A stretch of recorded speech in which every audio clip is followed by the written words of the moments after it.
अगर आप एक दिव्यांग पर्सन है यानी आप विकलांग हैं तो देखिए उत्तर प्रदेश सरकार की जो दिव्यांगजन सशक्तिकरण विभाग है उसके द्वारा योजना चलाई जाती है। इसमें क्या होता है, अगर आप कोई छोटा पूरा काम करना चाहते हैं तो देखिए यहाँ पे आपको 10,000 रुपये तक का लोन मिल जाता है। इसमें क्या होता है, एक तो सबसे बड़ी बात है यहाँ पे 1000 का लोन होता है वो आपको पूरा नहीं जमा करना होता है। यहाँ पे आपको 7,500 रुपये जमा करने होते हैं और जो 2,500 रुपये होते हैं उनमें देखिए आपको सब्सिडी मिल जाती है। और देखिए सबसे बड़ी बात यह है कि यहाँ पर जैसे मान लो आज आपकी लोन आपके अकाउंट में आ चुकी है 10,000 रुपये, तो देखिए आपको 3 महीने के बाद EMI बन जाती है। EMI देखिए 230 रुपये जमा करने होते हैं और वो भी यहाँ पे 30 महीने का आपको समय मिलता है। तो देखिए अगर आप इस योजना का लाभ लेना चाहते हैं, आप विकलांग हैं, तो देखिए कैसे आवेदन करें। इसके लिए करना क्या, आपको देखिए इस वेबसाइट पे आना है, इस डिस्क्रिप्शन में लगा देंगे। जैसे यहाँ पे आ जाएंगे तो यहाँ पे ऑप्शन मिलेगा पंजीकरण आवेदन करने हेतु क्लिक करें, तो आपको इसी बटन पर टिक कर देना है। अब यहाँ पे देखिए पहला ही ऑप्शन मिलेगा न्यू एंट्री फॉर्म, तो इसी पर टिक करना। अब देखिए यहाँ पे आपका फॉर्म खुल के आ चुका है। अब देखिए फॉर्म फिल करने से पहले आपका फॉर्म खुल के आ चुका है। यहाँ पे फॉर्म फिल करने से पहले कुछ इंस्ट्रक्शंस दिए हैं, आपको इन्हें पढ़ लेना है। देखिए सबसे बड़ी बात है जो स्टार लगा है, ये तो जितने भी पॉइंट स्टार लगे होंगे वो तो आपको फिल करना है। आपका फोटोग्राफ लगेगा वो देखिए 20 KB से ज़्यादा नहीं होना चाहिए और यहाँ पर जो एप लगेंगी वो देखिए यहाँ पे 80 KB से ज़्यादा नहीं होना चाहिए। लास्ट ऑप्शन बचा है DHWO, यानी जैसे मान लो आपने आज फॉर्म फिल कर दिया है तो ये 30 दिन के अंदर आपको अपने DHW यानी जो डिस्ट्रिक्ट लेवल पे ऑफिस बना होता है, विकलांग ऑफिस बना होता है, वहाँ जाके 30 दिन के अंदर ये डिटेल सबमिट कर देनी होती है। जब आप वहाँ पर सबमिट नहीं कर पाते तो देखिए ऑटोमेटिक आपका रिजेक्ट हो जाएगा। इस चीज़ का ध्यान रखना है, आपको 30 दिन के अंदर आपको जमा कर देना है। तो देखो अपना डिस्ट्रिक्ट सेलेक्ट करना है कि आप किस डिस्ट्रिक्ट से आते हैं और यहाँ पे आपका सब डिस्ट्रिक्ट क्या वो सिलेक्ट कर लेना है, आपकी तहसील क्या वो यहाँ से सिलेक्ट कर लेना है। यहाँ पे आपको आवेदक का नाम फिल करना है, पिता या पति का नाम क्या वो फिल कर देना, मेल फीमेल क्या वो यहाँ से सिलेक्ट कर लेना, एरिया का पिन कोड क्या वो यहाँ पे फिल कर देना है और जैसा आपके आधार कार्ड में एड्रेस लिखा है वैसा ही आपको सेम यहाँ पे लिख देना है, पूरा फुल एड्रेस यहाँ पे डाल देना है। और यहाँ पे आपको एक कलर पासपोर्ट साइज का फोटोग्राफ अपलोड करना होगा, वो देखिए आपको 20 KB से ज़्यादा नहीं होना चाहिए। श्रेणी, आप किस श्रेणी से आते हैं तो देखिए जैसे ही आप यहाँ पर टिक करेंगे तो जनरल है, मिनोरिटी है, OBC है, SC ST, तो देखिए हम OBC से आते हैं तो OBC सिलेक्ट कर लेंगे। और यहाँ पे आपकी डेट ऑफ बर्थ क्या वो आपको यहाँ पे इस कैलेंडर पे टिक करके आपको फिल कर देनी है।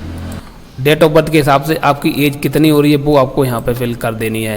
यहाँ पे आपको आयु वेरीफाई करने के लिए आपको कौन सा प्रूफ लगाना है तो इसके लिए यहाँ पे टिक करना है। देखिए यहाँ पे आप वोटर ID कार्ड भी लगा सकते हैं, हाई स्कूल की मार्कशीट भी लगा सकते हैं या फिर आपके पास विकलांग जो UDID कार्ड होता है वो लगा सकते हैं।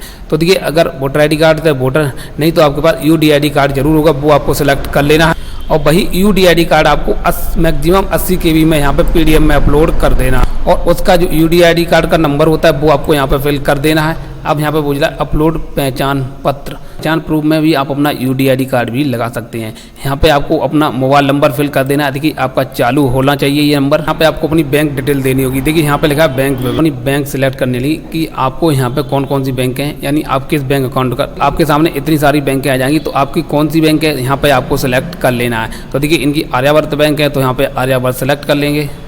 अब यहाँ पे पूछ रहा है बैंक शाखा कहाँ की है, तो देखिए यहाँ पे जहाँ जहाँ आर्यावर्त डिस्ट्रिक्ट के अंदर हैं वो सभी के नाम यहाँ आ जाएंगे। आपको अपनी जहाँ की आपकी शाखा है वो आपको यहाँ पे शहर का नाम सेलेक्ट कर लेना है। जैसे ही देखिए यहाँ पे नाम सेलेक्ट करते हैं वैसे ही यहाँ पे IFSC कोड अब यहाँ पे आपको अपना बैंक अकाउंट नंबर फिल कर देना है और वही पासबुक जो आप बैंक अकाउंट दे रहे हैं वही आपको पासबुक यहाँ पे अपलोड कर देनी है। वो पासबुक देखिए मैक्सिमम आप 80 KB से ज़्यादा नहीं लगा सकते हैं, 80 KB से कम ही होना चाहिए।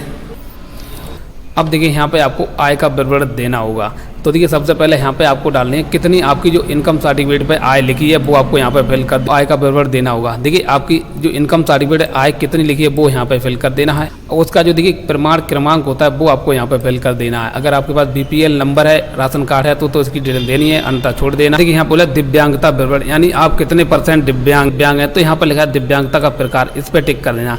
अगर देखिए आपको चलने फिरने में दिक्कत है तो आप लोकोमोशन डिसेबिलिटी सेलेक्ट कर सकते हैं या फिर आपकी सेरिब्रल पल्सी है या फिर हायरिंग स्पीच यानी बोलने में दिक्कत है या फिर लेप्रोसी है या फिर आप मेंटली डिसेबल हैं। तो देखिए ये चलने फिरने में दिक्कत है तो हम यहाँ पर लोकोमोशन डिसेबिलिटी सेलेक्ट कर लेंगे। अब देखिए कार्ड पे आपकी कार्ड 40% से ऊपर का होना चाहिए। दिव्यांगता यहाँ पर देखिए 70% है वो हम यहाँ पर डाल देंगे। दिव्यांगता प्रमाण पत्र संख्या, अगर देखिए आपके पास दिव्यांग प्रमाण पत्र संख्या है तो डाल सकते हैं, नहीं तो आपको UDID कार्ड नंबर यहाँ पर फिल कर देना है और उसके बाद यहाँ पे आपको दिव्यांग प्रमाण पत्र जारी करने की डेट डाल देनी है और उसी दिव्यांग प्रमाण पत्र को आपको यहाँ पे अपलोड कर देना है।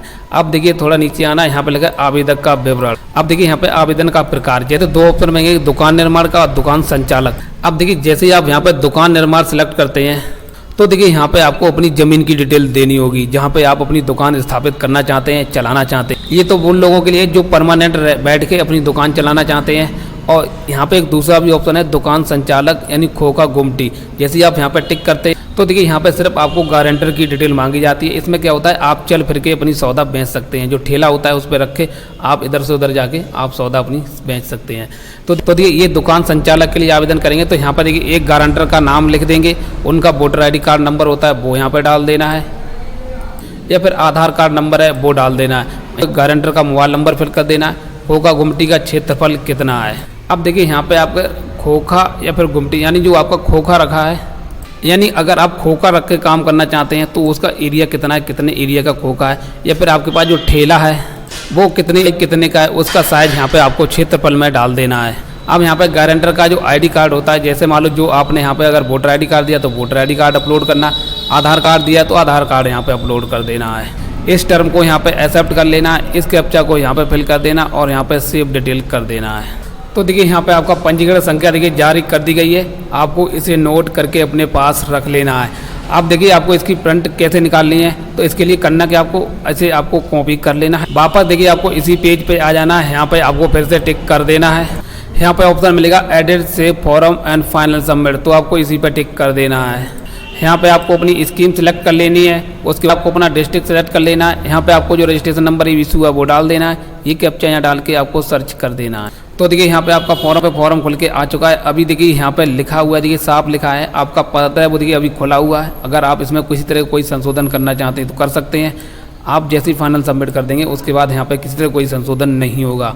तो देखिए आपको इसे सारे को वेरीफाई कर लेना। तो जो भी आपने डिटेल फिल की है वो देखिए एक बार इसे वेरीफाई कर लेना है, उसके बाद थोड़ा नीचे स्क्रॉल करके आना, इस टर्म को फिर से एक्सेप्ट कर लेना है। ये कैप्चा आपको यहाँ पे फिल करके फाइनल सबमिट कर देना है। अब देखिए आपका फॉर्म है देखिए सफलतापूर्वक सबमिट कर दिया गया है, यानी अब फाइनल लॉक हो चुका है।